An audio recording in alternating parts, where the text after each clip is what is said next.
Hi hello welcome to my channel. ఇదైతే wait లాస్కి నేను ఇప్పుడు ఒక పౌడర్ అయితే చేస్తున్నాను అనమాట. మనము నైట్ పడుకునేటప్పుడు అండ్ మార్నింగ్ లేవగానే ఈ డ్రింక్ అయితే తీసుకోవాలి.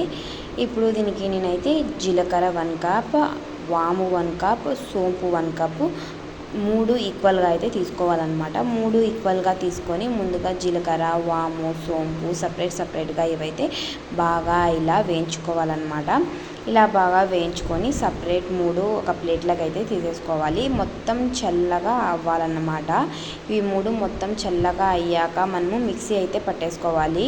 వేడిగా ఉన్నప్పుడు పట్టకూడదన్నమాట మిక్సీ.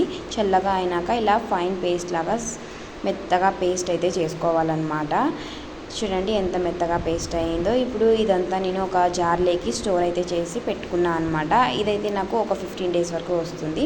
ఇప్పుడు నేను గ్యాస్ మీద ఒక కడాయిలోకి ఒక గ్లాస్ వాటర్ అయితే తీసుకున్నాను అనమాట. గోరువెచ్చగా దాన్ని వేడి అయితే చేసుకోవాలి. చూడండి ఇప్పుడు నేను చూపిస్తున్న విధంగా ఒక స్పూన్ మొత్తం నిండుగా కాకుండా ఒక స్పూన్ కరెక్ట్గా తీసుకొని బాగా ఇలా కలుపుకొని నైట్ పడుకునేటప్పుడు అండ్ మార్నింగ్ లేవగానే తీసుకోవాలన్నమాట. ప్లీజ్ సబ్స్క్రైబ్ చేసుకోండి. Please subscribe.